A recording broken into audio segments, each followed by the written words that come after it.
name is Corey Armstrong. I'm with Potomac State College. I was asked to come today to talk about the ag program that we have offered. I normally do this presentation in about 35 minutes. I was supposed to do it in about 7. So you probably just keep on clicking on that thing and we'll go there. So like I said, my name is Corey. I'm the SAGE director at the ag program at Potomac State College, which is the Sustainable Ag Entrepreneurship Program. So it's essentially an ag, or a hands-on ag program. So we're really excited about it. It's fairly new. It's got a lot of traction. We're getting a lot of interest from local folks and throughout the state, both in Maryland and West Virginia and beyond. So it's very exciting. We do have a lot of good resources too. I will say, I'll jump in and say that if you all need help trying to get ag back into the schools in Allegheny County, I'll be happy to be part of that process, whatever that might look like.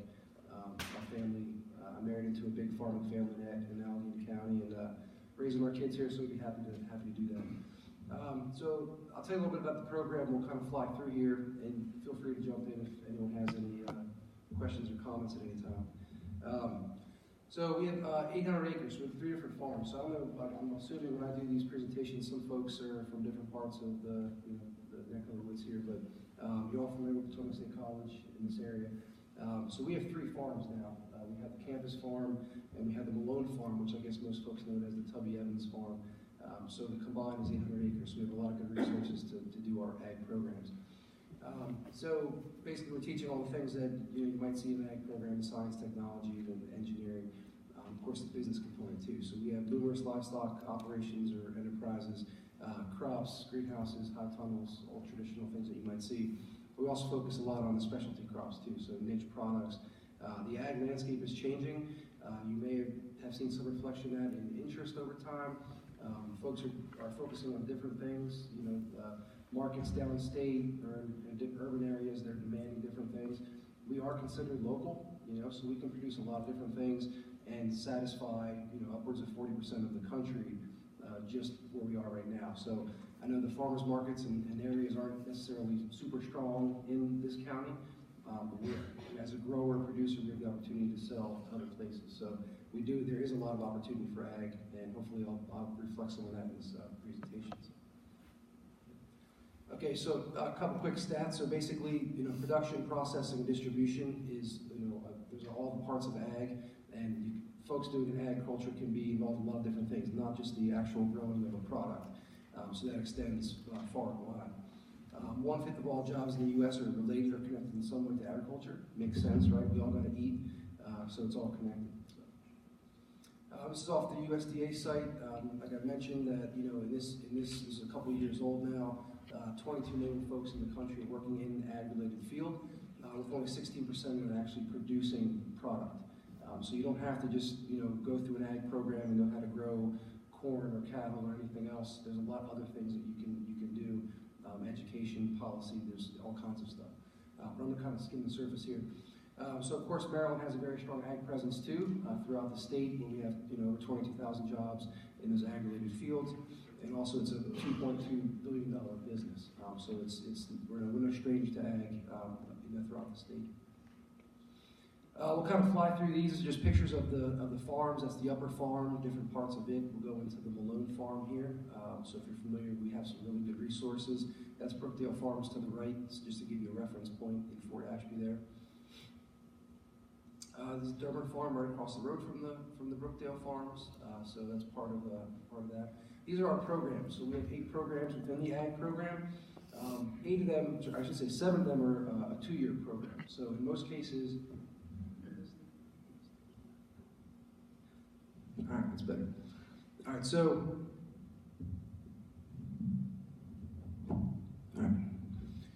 So out of the 8 programs, the 7 programs are 2-year programs. So they're set up as a pathway to Morgantown. So because we're WVU, Potomac State College, a lot of folks will do 2 years and go on to Morgantown.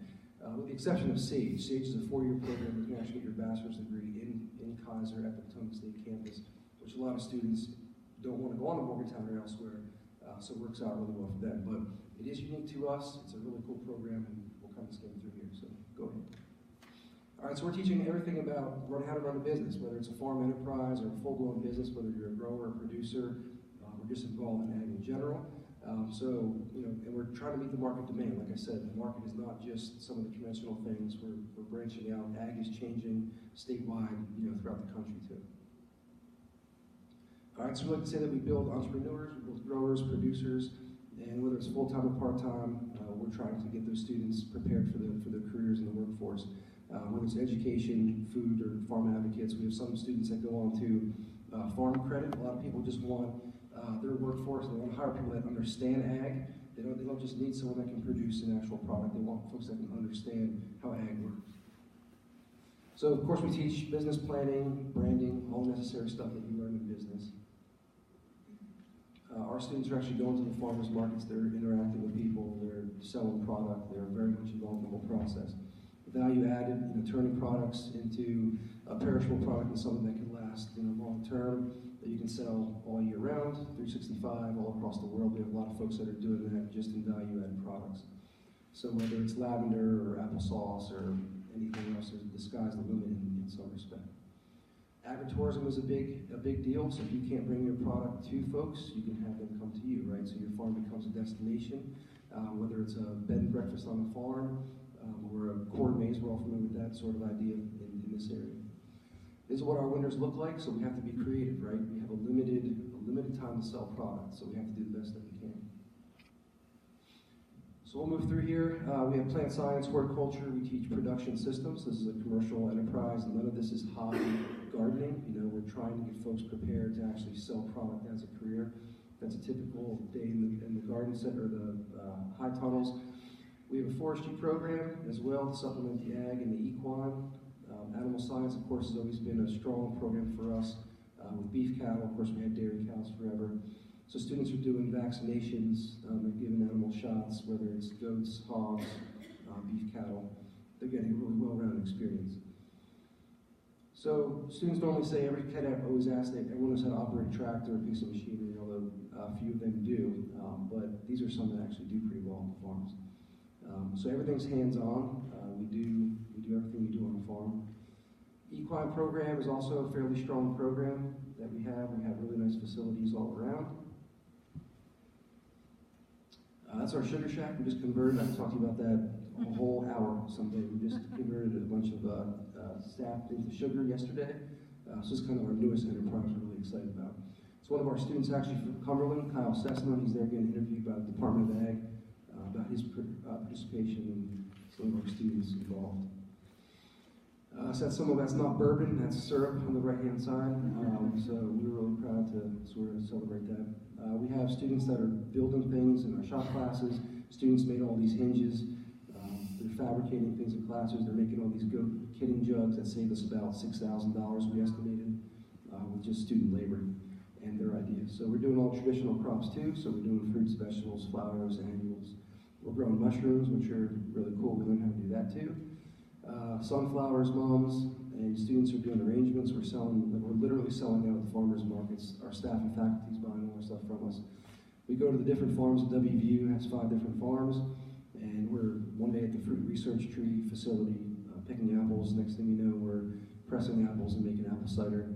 And then, of course, we're trying to sell the stuff too. So we have a commercial kitchen, and we have students. If you go on to the next one, I believe, we're bottling it, packaging it in our certified kitchen. So it's a working farm, and we're trying to give the kids all that experience. So we take them to conferences. We are doing technology. We're doing drones. A lot of data being collected with drones. That's a big wave in ag right now, from hydrology to livestock movement. So that's a big thing that we're working on now. We take kids to conferences. They're out on the farm constantly working, and it's just a really cool, innovative program. So we're happy to share that with you all. And if you guys have any interest, I'd be happy to talk to you guys about it. But we're just trying to, address some of the ag landscape going on between the tri-state area. Corey, it's my understanding from what you told me that Potomac State, the students can get, if students from Maryland go there, they get in-state tuition. They can, you'll send a bus down to work with any program that we come up with to take the students to Potomac State or whatever. And, I appreciate that. I hate to cut you off, but we got a pile of other folks to talk. I went to Potomac State, enjoyed it, and I program. I'm sure, Ms. Cannon and